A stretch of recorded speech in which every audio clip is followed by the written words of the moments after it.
Después de la muerte de Jesucristo, se escribió su vida pública y enseñanza en multitud de rollos o papiros, y esto se convirtió en lo que hoy conocemos como el Nuevo Testamento.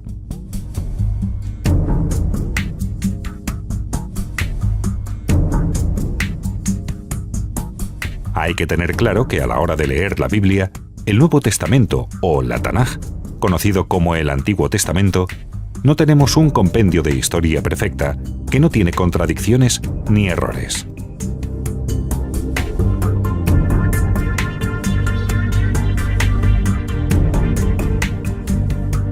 Hay que comprender que los autores que escribieron la Biblia, la copiaron y la recopiaron, no estaban exentos de errar en esa tarea. El cristianismo es una reinterpretación de la vida de Jesús realizada posteriormente después de la muerte de los primeros apóstoles, siendo en su mayoría un movimiento intelectual y filosófico que lo reinterpretaron una y otra vez. Pablo, cuando él murió y se empezaron a editar sus cartas y se perdió la memoria de lo que él había predicado oralmente y quedaron solo sus cartas, y además sus cartas manipuladas, quiero decir, editadas formando un escrito completo. Es la tendencia actual de la interpretación paulina y creo que se irá imponiendo poco a poco que la interpretación de Pablo por parte de esa escuela que surge con potencia 30 o 40 años después de su muerte, interpreta a Pablo de una manera no totalmente correcta. Fueron principalmente alrededor de 10 a 12 grupos diferentes, acabando estos en múltiples formas de cristianismo, pero fundamentalmente fueron 3.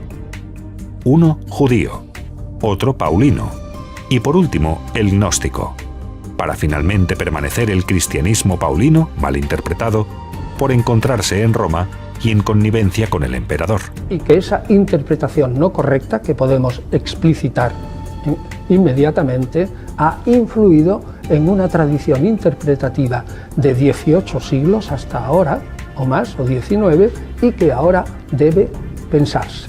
¿Y en qué? Fundamentalmente, ¿en qué interpretan a Pablo de una manera no correcta?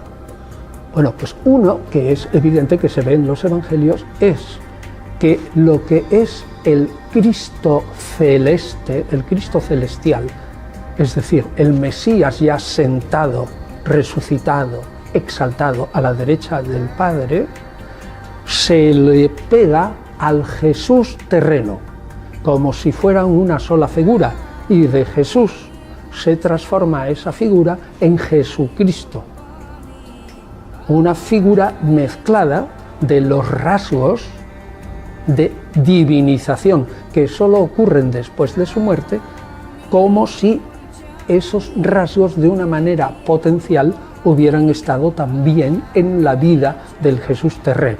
Sigue la línea de desjudaizar a Jesús, que eso lo hace Pablo.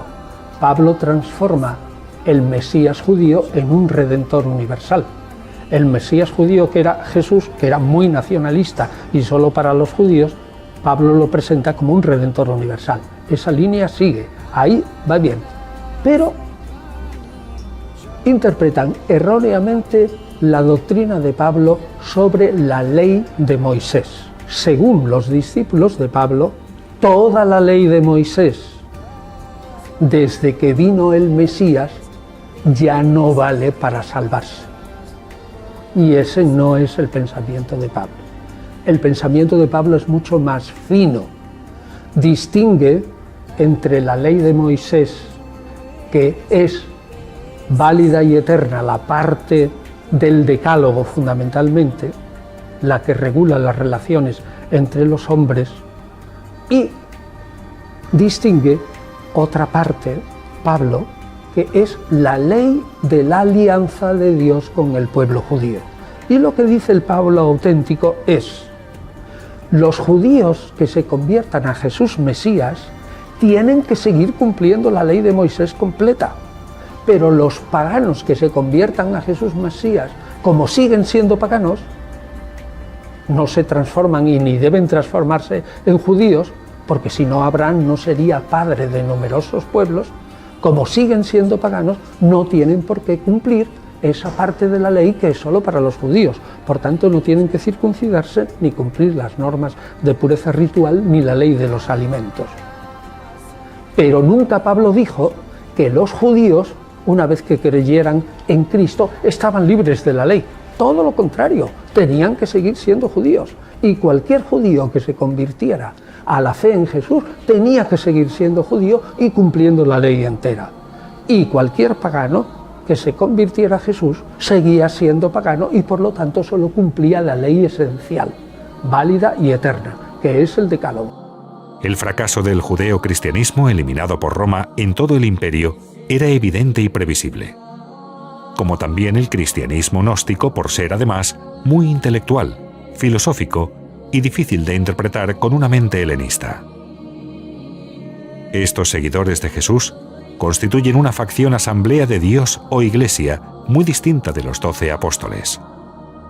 Y se transforma en una religión absolutamente universal en la que la ley de Moisés, ¡pumba!, se murió y se acabó. Queda solamente, digamos, el Decálogo como ley natural. Ese no es el pensamiento de Pablo. Los discípulos de Pablo cambian a Pablo, y yo digo radicalmente sí. Y lo cambian en un aspecto muy importante porque liquidan totalmente la ley de Moisés, tanto para judíos como para paganos. Y ese no era el pensamiento de Pablo, con lo cual sale un cristianismo absolutamente universal, un cristianismo antijudío que a Pablo le hubiera puesto los pelos de punta. Reinventan el cristianismo después de la muerte de los últimos apóstoles y crean una iglesia universal, absorbiendo toda clase de ritos idolátricos de cualquier cultura para adaptar y hacer fácilmente una transición de unos ritos a otros, haciendo un nuevo modelo de relectura del Antiguo Testamento que no se hace por los primeros seguidores de Jesús y que culmina con 3 estructuras mentales o modelos. El primero, promesa y cumplimiento. El segundo, sustitución de lo antiguo por lo nuevo. Y el tercero, modelo contraposición. Moisés dijo esto, Jesús dijo esto otro. De este modo se separan absolutamente de la secta judía cuando la teología del principio es judía. Con todo esto, no se puede afirmar que Pablo es el fundador del cristianismo, pero es el personaje que después de su muerte, e indirectamente la reinterpretación de su escuela, contribuye a su creación por malinterpretar sus escritos al no interpretarlos bajo la teología judía, sino bajo una mirada filosófica griega helenista y pagana. La teología cristiana se hizo fundamentalmente por varias teologías, restos del judeocristianismo, Evangelio de Mateo, Epístolas de Santiago, Judas y Apocalipsis, y después con el Evangelio de Juan. Las posteriores escuelas paulinas son las creadoras del Cristo celestial, todo uno con Dios y el Espíritu Santo. Esta reinterpretación se basa en que Jesús no escribió nada o no se conoce que lo hiciera. Se repiensa la naturaleza de Jesús y de la Iglesia, que acaba siendo muy distinta de los primeros 12 apóstoles, y la salvación acaba siendo muy distinta de lo que enseñaba Jesús. Todos los evangelios presentan ya a un Jesús reinterpretado. La teología lo único que hace es reinterpretar sobre la reinterpretación. Bajo malas reinterpretaciones de los escritos de Pablo y de las escuelas paulinas, acaba triunfando un cristianismo que, gracias al poder imperial romano, termina controlando 3 cosas esenciales: lo económico, lo social y lo intelectual. Controlando la masa social por medio de la jerarquía y el dinero de la gente. Interpretando la escritura, que solo a partir de entonces lo podía hacer la iglesia o la jerarquía. Y controlando intelectualmente a los fieles con el depósito de la doctrina, para finalmente tener control, creación y constitución de un canon de las escrituras sagradas hacia los años 150 al 200 después de Cristo, pasando de sus orígenes a constituirse en una religión universal del Imperio Romano en el Concilio de Nicea con Constantino. Anteriormente a todo esto, las primeras traducciones bíblicas del Antiguo Testamento comenzaron en el mismo amplio periodo en que sus textos se fueron redactando.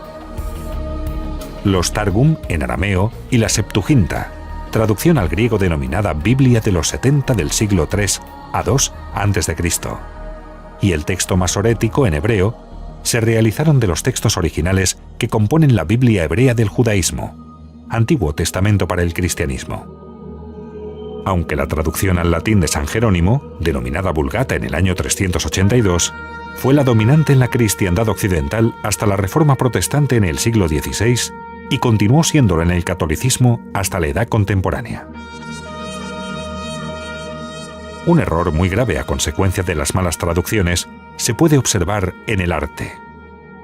Si nos fijamos en el Moisés de Miguel Ángel, de su cabeza salen 2 cuernos que el autor quiso disimular añadiendo bucles a su cabellera.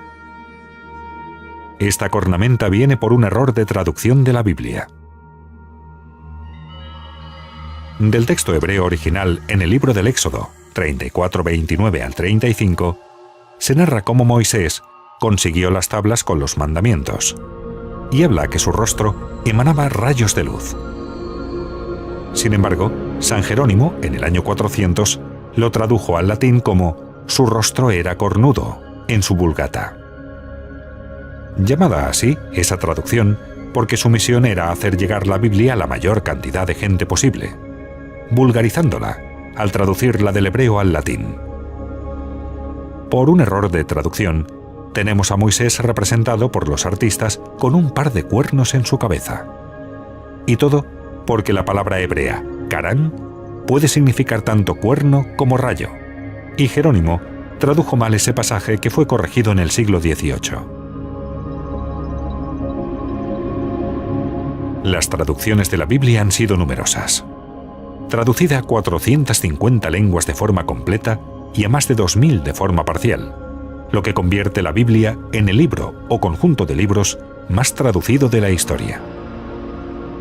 Las versiones tradicionales de la Biblia que usan católicos y protestantes han contenido y contienen errores de traducción, y esto se debe a que son traducciones que han quedado obsoletas, tanto en el lenguaje como en la lingüística usada en la traducción, según los manuscritos usados durante el siglo pasado. Además, en algunos casos, los traductores se han dejado influenciar por tradiciones. España tiene una historia rica en cuanto a la Biblia. Estuvo disponible en latín y por varios siglos, hasta en la lengua gótica.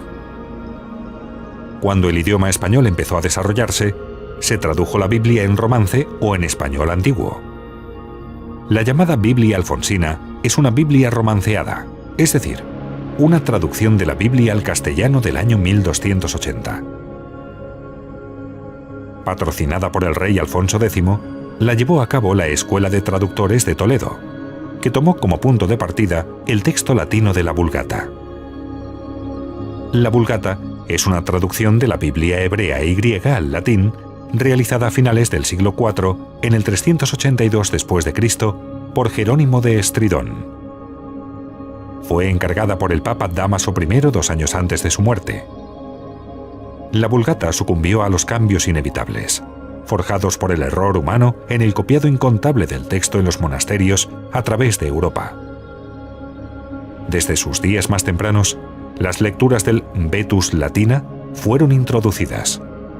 Las notas marginales fueron interpoladas erróneamente en el texto y ninguna copia era igual a otra. En 1478 se instituyó la Inquisición española por los reyes católicos y se hizo un esfuerzo vigoroso de erradicar la Biblia castellana y los que la leían de España. Las copias de la Biblia fueron destruidas y los que la leían fueron perseguidos y hasta ejecutados.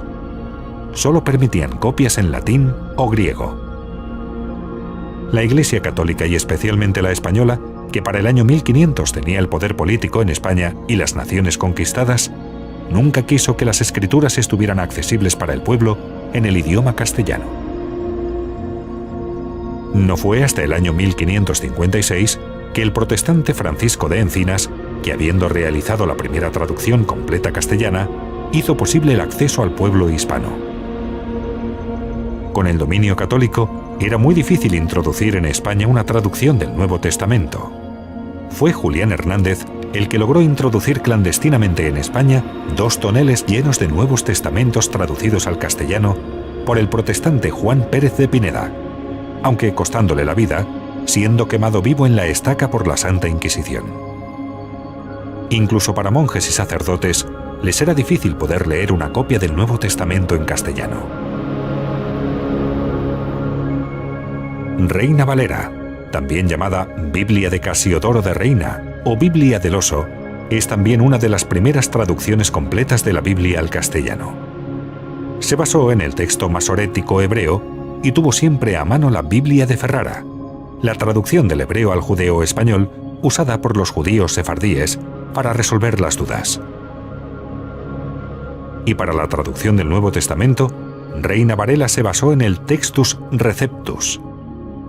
Tenía a la vista las versiones de Juan Pérez de Pineda de 1556, Francisco de Encinas de 1543 y traducciones de Juan de Valdés.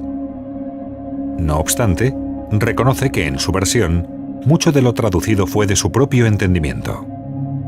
En otras palabras, es una elección textual ante las muchas variantes textuales existentes y una interpretación personal de lo que el texto debió significar teniendo en cuenta los teólogos de donde él procedía. En 1782, el Tribunal de la Inquisición falló que se podía traducir y publicar copias de la Biblia. Desde entonces, han aparecido varias traducciones, tanto católicas como protestantes. Las versiones principales desde entonces hasta principio de este siglo son la Biblia católica del obispo Felipe Estío de San Miguel, en 1793, traducida de la Vulgata. La Biblia del obispo de Astorga, Félix Torres Amat, en 1824, traducida de la Vulgata latina al español. Con respecto a las Biblias utilizadas en las iglesias católicas en el siglo XX y XXI, entre ellas están la Biblia de Jerusalén, primera edición española de 1967, Biblia latinoamericana, 1972, Cantera Iglesia, 1975, Sagrada Biblia, Ediciones Paulinas, México, 1978. La Biblia de la Casa de la Biblia, España, 1992. Biblia de América, 1994. Sagrada Biblia o Biblia de Navarra, Universidad de Navarra, 2004. Por ejemplo, entre las diferentes ediciones de la editorial Verbo Divino, utilizan para el Antiguo Testamento la Biblia hebraica Stuttgartensia, en latín que significa Biblia hebrea de Stuttgart. Y para el Nuevo Testamento, The New Testament in the Original Greek, el Nuevo Testamento en el griego original, siendo publicado por primera vez en 1881 por Westcott y Hort. Es un texto crítico, compilado a partir de algunos de los fragmentos más antiguos del Nuevo Testamento y los textos que habían sido descubiertos hasta ese momento.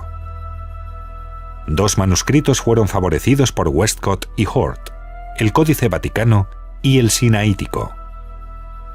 Utilizaron una rama de la filología que tiene por cometido editar textos de la forma más fiel posible al original o a la voluntad del autor, procurando principalmente la eliminación de errores de transcripción.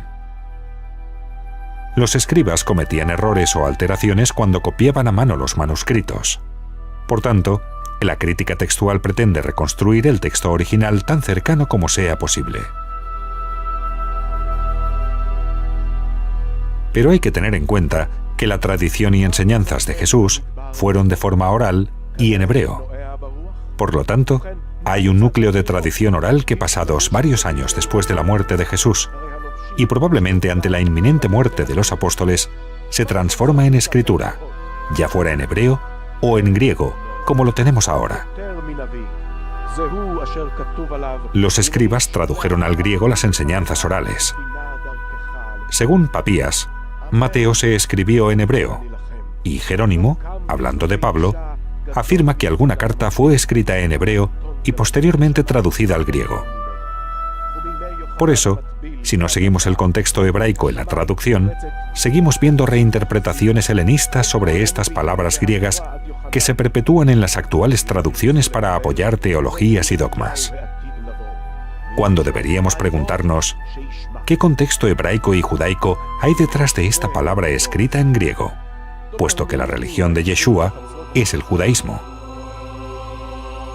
Por ejemplo, el Nuevo Testamento, la buena noticia, verbo divino, en Juan 1:1 leemos: Ya al comienzo de todas las cosas existía el verbo, y el verbo estaba con Dios, y el verbo era Dios.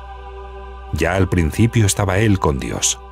Por Él empezaron a existir todas las cosas. En este texto, detrás de la palabra verbo está logos en griego. Pero, ¿qué palabra hebrea está detrás de logos según el contexto hebraico? Podemos ver que detrás de esta palabra hebrea está dabar, traducido al español como palabra. Ya que también leemos en Salmos 33:6, por la palabra, dabar, del Señor fueron hechos los cielos. ¿Por qué se traduce dabar, en español palabra, por verbo? Porque detrás de la palabra verbo está la palabra griega logos. Y detrás de logos o verbo está detrás toda una doctrina teológica y pensamientos helenistas de la preexistencia de Jesús antes de su nacimiento. Si interpretamos el texto griego del Nuevo Testamento correctamente, vemos lo que el texto realmente dice. Desde un principio era dabar, palabra de Elohim, y aquel dabar estaba siempre ante Elohim, y el dabar que ya existía era la expresión misma de Elohim. Este existía desde un principio ante Elohim. Todas las cosas por dabar fueron hechas, y sin ello, nada de lo que ha sido hecho fue hecho. Vamos a explicar esto bajo el correcto enfoque hebreo. Un midrash judío dice: Desde el principio de la creación del mundo, el rey Mesías nació, porque él entró en la mente de Dios, incluso antes de que el mundo fuera creado. ¿Qué había antes del principio? Según la Torá, solo uno, Elohim, un solo Dios. Sin embargo, dentro de Elohim había planes que estaban allí desde la eternidad, en un estado sin tiempo, puesto que a partir de la creación de todo, empezó el tiempo. Todo lo que estaba dentro del Creador antes de la creación está fuera del tiempo, pero no como algo existente material, como nosotros lo entendemos, sino como parte de un pensamiento, un consejo, un plan o un proyecto. Ese plan maestro es la palabra, dabar. Esa palabra es la Torá, que el único eterno con su sabiduría infinita ha compuesto desde la eternidad en un estado fuera del tiempo. En Juan 1:11, verbo divino, leemos: Y el verbo, dabar o palabra, o Yeshua, la Torá viviente, se hizo carne y habitó entre nosotros. La palabra, la Torá, el plan maestro, fue primero un pensamiento, después una palabra hablada, una palabra escrita y finalmente hecha carne. Estos conceptos judíos de que un mensajero, un malaj, un ángel, o en este caso Yeshua, que fue más grande que ningún otro al ser mensajero o palabra de Dios, se considera como la misma palabra de Dios o palabra viviente, y son perfectamente comprendidos dentro del mundo hebreo. Bajo este principio es que se considera a Yeshua como la Torá viviente o la palabra viviente. Pero la palabra viviente no fue un ser viviente desde el principio. La palabra no fue un hombre desde el principio. Como palabra, fue planificada desde el principio para llegar a ser un hombre. Yeshua fue una realidad eterna dentro del Padre. La persona de Yeshua no existió hasta que fue creado en el vientre de su madre. Pero desde la perspectiva de Dios, eterno, fuera de tiempo, Yeshua existía desde la eternidad y fue amado y vestido de gloria. Para Dios, el eterno, no existe ni futuro ni pasado. Por eso todos existen ante Él, tanto los que han muerto como los que todavía no han llegado a ser. Por eso viven Abraham, Isaac y Jacob ante el Eterno, a pesar de que ahora para nosotros estén muertos. Por el hecho de que serán levantados de entre los muertos, están viviendo en el futuro, delante del Eterno.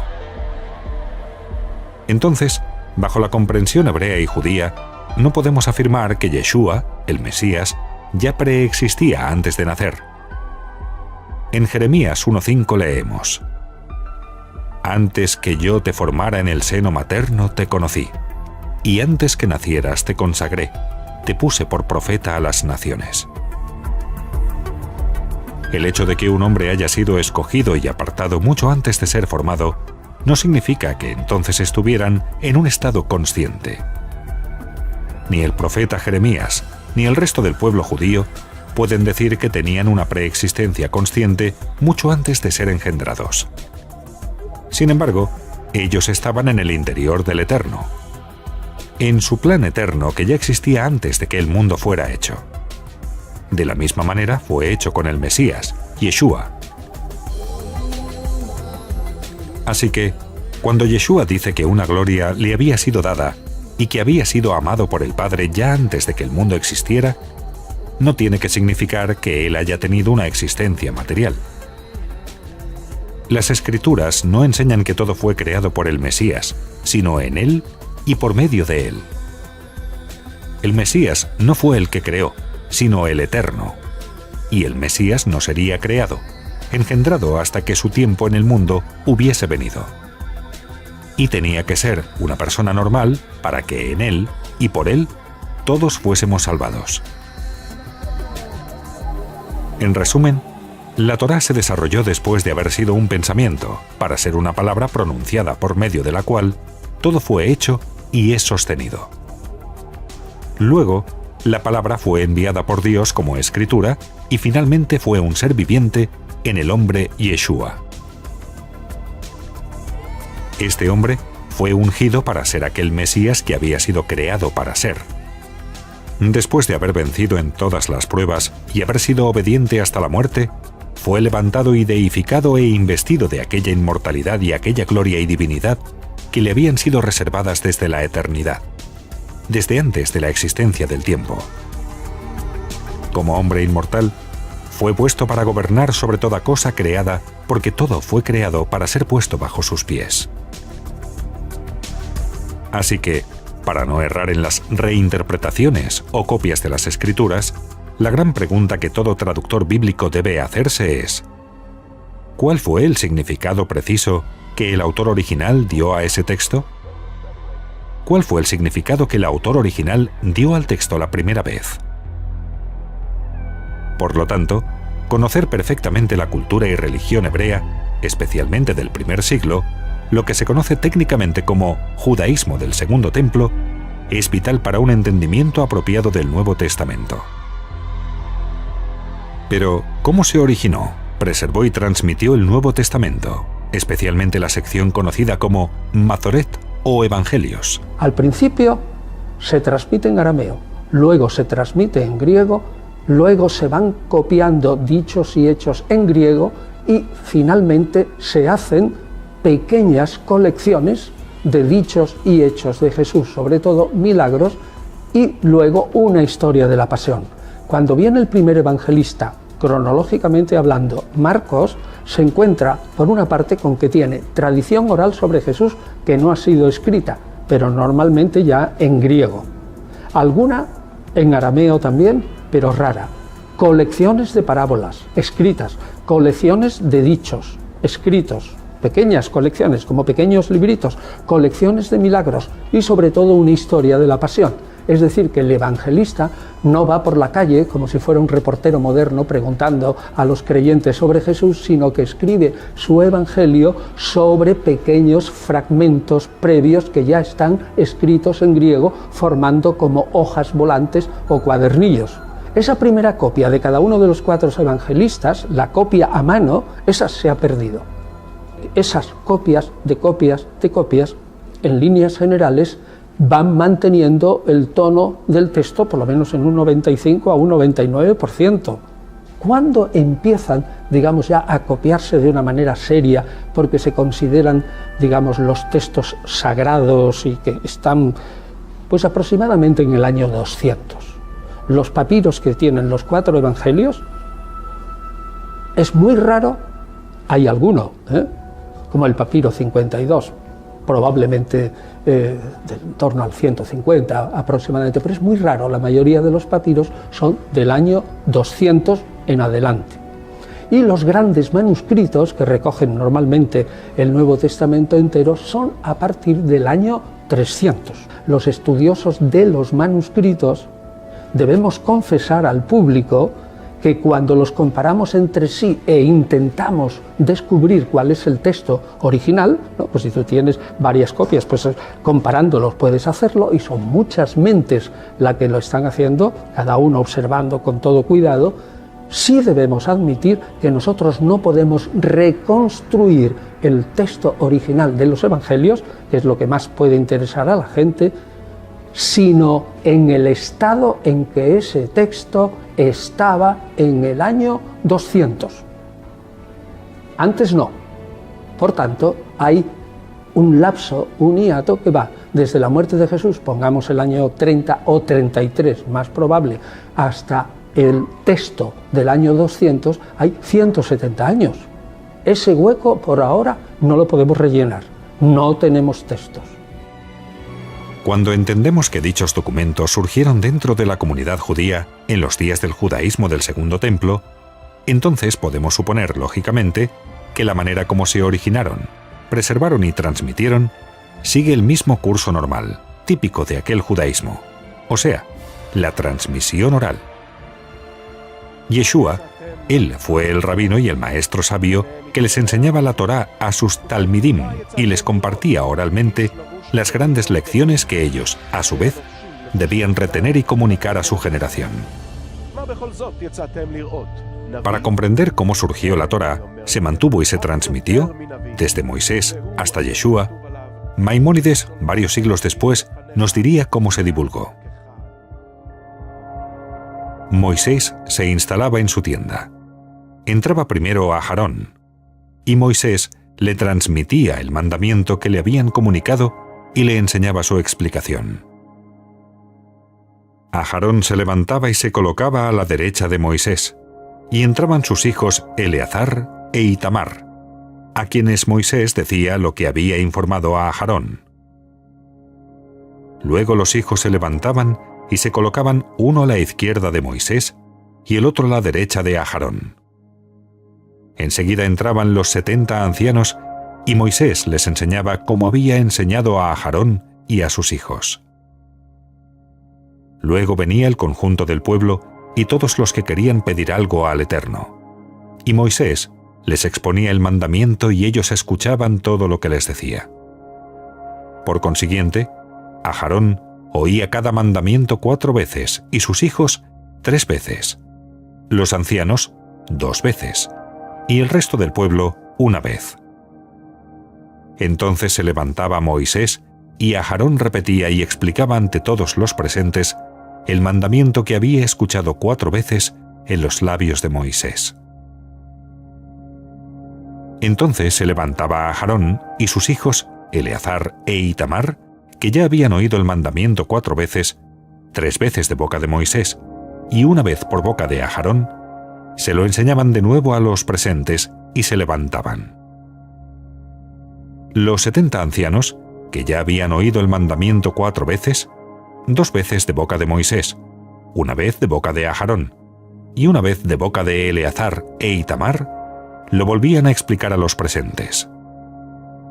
De este modo, todo el pueblo escuchaba cada mandamiento 4 veces, dicho 1 vez por Moisés, 1 vez en boca de Aarón, 1 en boca de sus hijos y otra vez por los ancianos. Y luego el pueblo se iba y se enseñaban unos a otros como habían oído de Moisés y escribían el mandamiento en un rollo. Los jefes del pueblo se desparramaban por todo Israel para enseñarlo e inculcarlo, hasta que todos se aprendían el texto del mandamiento y se acostumbraban a leerlo. Luego les enseñaban la explicación del mandamiento y aprendían la explicación por tradición oral.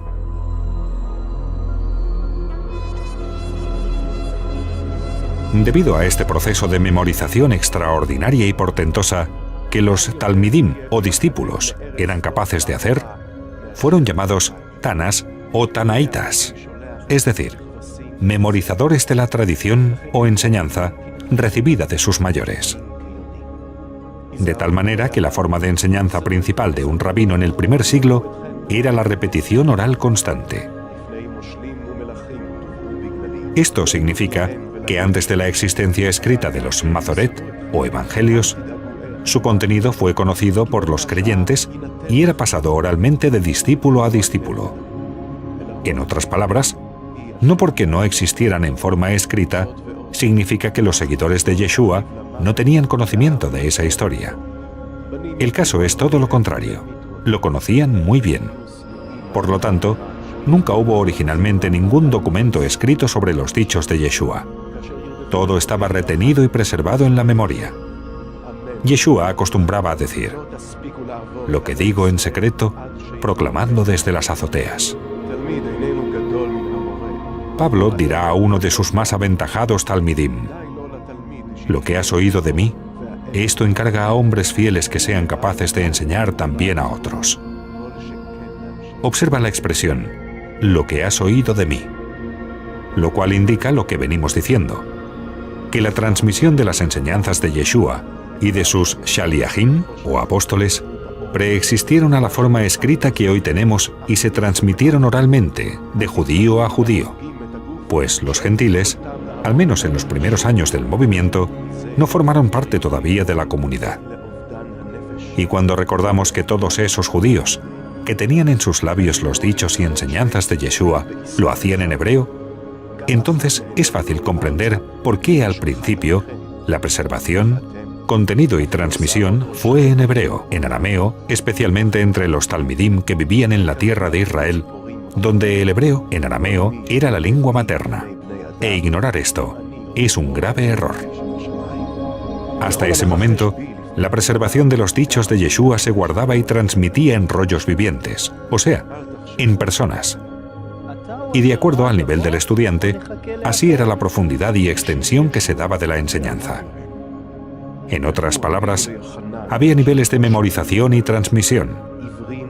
Alguien que comenzaba recibía lo básico y luego, oralmente por medio de la repetición, se incrementaba el volumen y contenido de las enseñanzas. El Talmud nos dirá luego: primero un hombre debe aprender lo básico y luego penetrar en las profundidades de lo que ha aprendido. Esto es lo que explica la orden del Mesías, introduciéndolos en el conocimiento del Padre y luego del Hijo y luego de la presencia divina. A fin de ayudar en el proceso de la memorización, los tanaítas usaban técnicas especiales de asociación que ayudaban a refrescar la memoria y traer las imágenes claves que permitían luego recordar el resto de las enseñanzas. Así que los dichos y hechos de Yeshua, cada cual lo oyó y lo percibió según su propia presencia, atención, concentración e intelecto. Luego, las memorias de esos hechos o de los testigos originales fueron expuestas en forma permanente para la posteridad, en un pergamino o en un papiro, ya fuese en hebreo o griego. Aunque no debemos olvidar que la transmisión oral del Mesías fue en su propia lengua, de temas hebreos y sobre el Dios de Israel dentro de un contexto judío. Para los judíos, estaba prohibido transmitir por escrito lo que se había originado verbalmente. Esa era la regla en los días del Segundo Templo. Entonces, ¿por qué los rabinos eran tan celosos de la tradición oral y no querían escribirla? Primero, para proteger la Torá de sus comentarios o explicaciones. En otras palabras, si se escribían las interpretaciones, alguien podría elevarlas al mismo nivel de inspiración y autoridad que la misma Torá, dictada por el dedo del Eterno. Entonces, para evitar ese tipo de confusión, se prohibía escribir lo que se enseñaba oralmente. Segundo, para mantener la pureza de las memorias y tradiciones del maestro fuera del alcance de otros que podrían usarlas mal, tergiversarlas o cambiarlas, dañando así la enseñanza. De hecho, la tradición oral fue vista como el misterio, el secreto que identificaría a un verdadero talmid, aprendiz o discípulo de uno falso, ya que por ningún medio, excepto que viniera a ser parte del grupo, un extraño tendría acceso a las enseñanzas del maestro, pues no estaban en rollos físicos, sino en rollos vivientes. Al momento que estas memorias y tradiciones se escribieran, sería mucho más difícil saber quién era un verdadero discípulo de un espía o de un delator. Si alguien quería recibir ese conocimiento, tenía que exponerse públicamente, mostrarse y venir al maestro para que le enseñara. El celo de los rabinos por mantener lo que oralmente se inició y fue transmitido tiene que verse a la luz de lo dicho previamente. Si tenemos en cuenta que muchos habían venido de todas partes para oír las enseñanzas de Yeshua y luego habían regresado a sus lugares de origen, que la fama de Yeshua se extendió por todo lugar y existía el riesgo de que cada cual interpretara por su cuenta esas enseñanzas. Si también tenemos en cuenta la inminencia del exilio que vendría y la responsabilidad de los apóstoles de ir a todas las naciones para buscar y traer de vuelta las ovejas perdidas de la casa de Israel, entonces es fácil comprender por qué en un momento determinado se tomó la decisión de escribir aquellas memorias. Por otro lado, se descubrió que algunos estaban haciéndolo sin autorización de los apóstoles, como podemos deducir del prólogo del apóstol Lucas. Finalmente, los apóstoles comenzaban a envejecer y existía el peligro de que se olvidaran aquellas memorias o de que murieran, llevándoselas con ellos. Cuando ponemos todos estos factores juntos, podemos entender la urgencia de escribir lo que hasta ahora estaba en los rollos vivientes de los apóstoles. El Nuevo Testamento es un documento hebraico en su propia naturaleza, aunque fuese escrito en griego.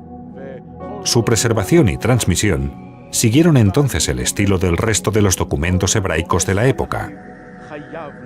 El hecho de que el Mesías no habló lo que habló, ni dijo lo que dijo, en otra lengua que no fuese el hebreo, es ignorar el trasfondo hebraico de sus palabras, dichos, comentarios y explicaciones de la Torá, y nos expone a torcer sus enseñanzas y a corromper su doctrina, asignándoles un significado extraño al hebreo de donde proviene su verbo.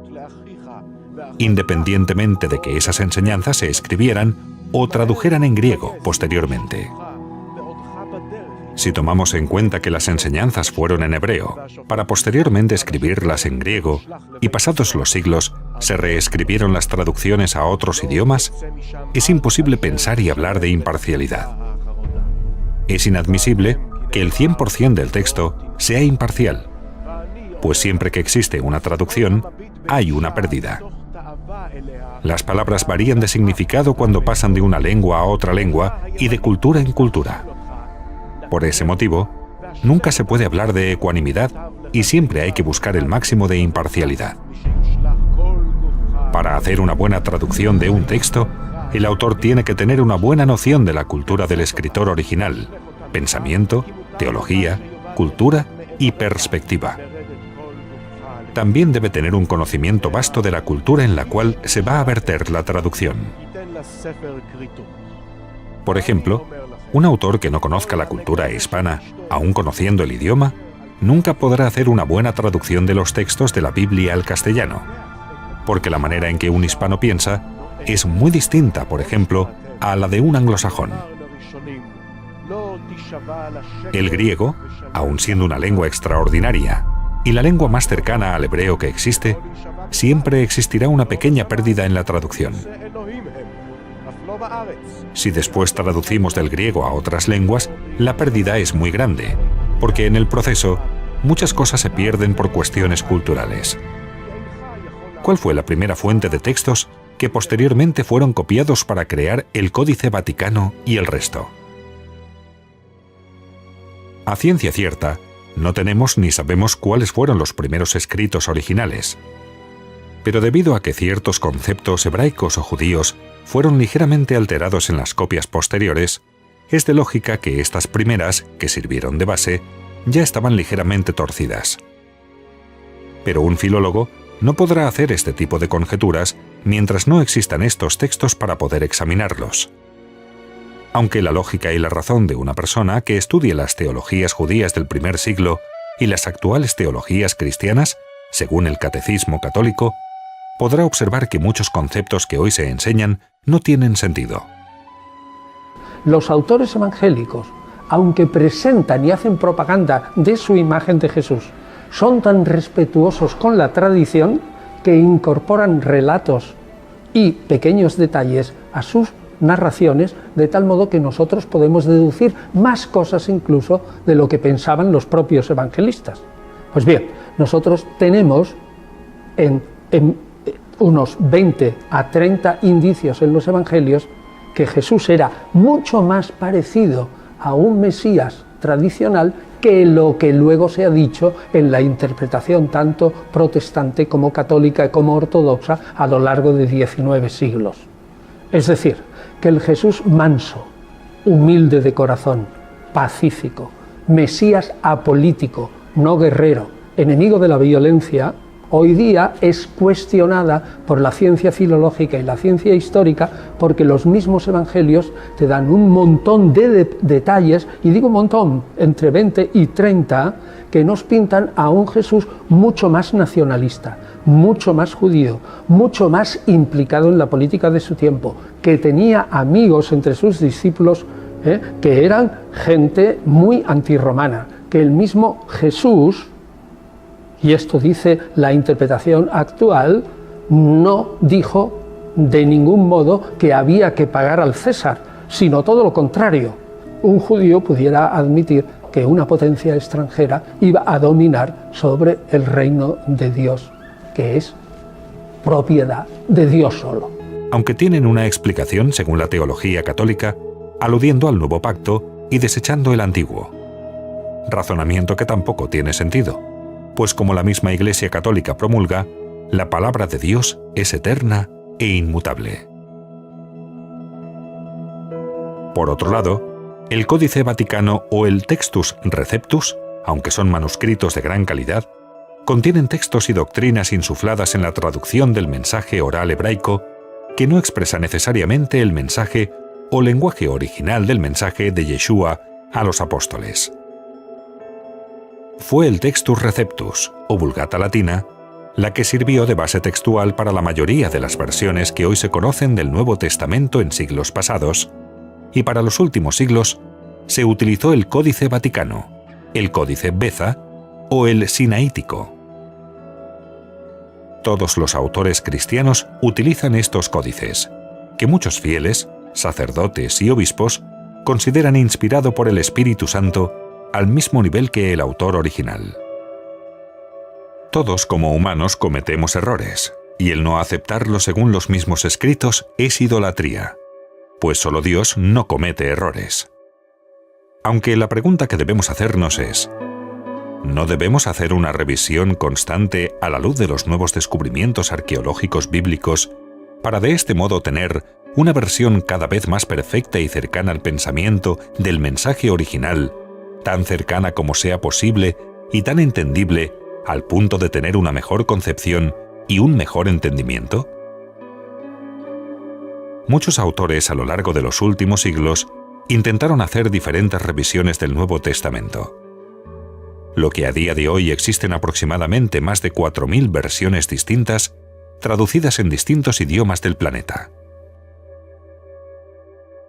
Hoy día, con los nuevos descubrimientos bíblicos arqueológicos, tenemos manuscritos más antiguos que los utilizados entonces, y debido a esto, toda versión que provenga de estos, por asociación, está fundamentada en textos secundarios, producto de diferentes versiones textuales tardías, y no expresan necesariamente la palabra final en la traducción bíblica. En casi todas las revisiones de los manuscritos griegos se ha pasado por alto, en todas las traducciones de la Biblia, el hecho de que existen evidencias más allá de cualquier duda razonable de que existe un estrato hebraico en el Nuevo Testamento que debe tenerse en cuenta a la hora de traducir seriamente cualquier versión, si es que buscamos acercarnos lo más posible al autor original. Aunque hay que decir que nunca lo vamos a lograr, porque no tenemos los textos originales que salieron de la mano de Pablo y de los otros autores. Por ese motivo, tenemos que trabajar en este proceso de revisión y restauración constantemente, con la mira de hacer la mejor traducción posible de la versión primaria, dejando de lado pensamientos que cualquier revisión es una herejía, sino que es una rectificación. La herejía sería perpetuar los errores del pasado cuando tenemos las herramientas necesarias para corregirlos en el tiempo presente. Y cuando añadimos el hecho de que el Nuevo Testamento es un documento judío y no griego, e ignoramos la hebraicidad original, estamos haciendo un grave daño a la transmisión del pensamiento original del autógrafo sagrado. Cuando decimos que el Nuevo Testamento es un documento judío, es que el núcleo central de su sustancia es hebraico, y consecuentemente, ignorar ese trasfondo hebreo del Nuevo Testamento es un grave daño, no solo a la traducción, sino a la exégesis y proclamación de las enseñanzas del Nuevo Testamento. Decir que es hebreo va más allá de la lengua hebrea. Significa que sus conceptos, sus valores, sus principios, sus puntos de vista, su perspectiva de Dios, de la salvación, del perdón de los pecados, de la redención, provienen del judaísmo bíblico. E ignorar esto no es ni académicamente ni sinceramente honesto. Tenemos que dejar muy claro, sin ningún género de duda, que los textos provienen de una perspectiva hebrea profética de la vida y de una mente hebrea a quien Dios entregó la revelación de su palabra, sus pactos y sus promesas.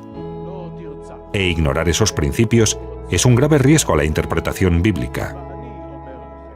El Nuevo Testamento es una colección de escritos judíos, y todos los autores eran judíos o conversos al judaísmo. Fueron escritos por judíos acerca de un maestro judío que enseñó a su pueblo en hebreo, importando palabras del arameo, de temas hebreos, y que ordenó que su mensaje fuese esparcido a favor de todos los hombres bajo el cielo. Bajo este contexto es todo, y no se puede ignorar esto. Porque en el momento que se saca una persona histórica de su entorno histórico, se destruye a esa persona y se crea una persona diferente creando un mito o una leyenda. En pocas ocasiones, Yeshua se relacionó con gentiles, no por voluntad propia, sino porque esa no era la misión que Dios le encomendó. Yo no he sido enviado, sino a por las ovejas perdidas de la casa de Israel. En un principio ordenó a sus discípulos: por caminos de gentiles no vayáis, ni en aldea de samaritanos no entréis, antes id a las ovejas perdidas de la casa de Israel.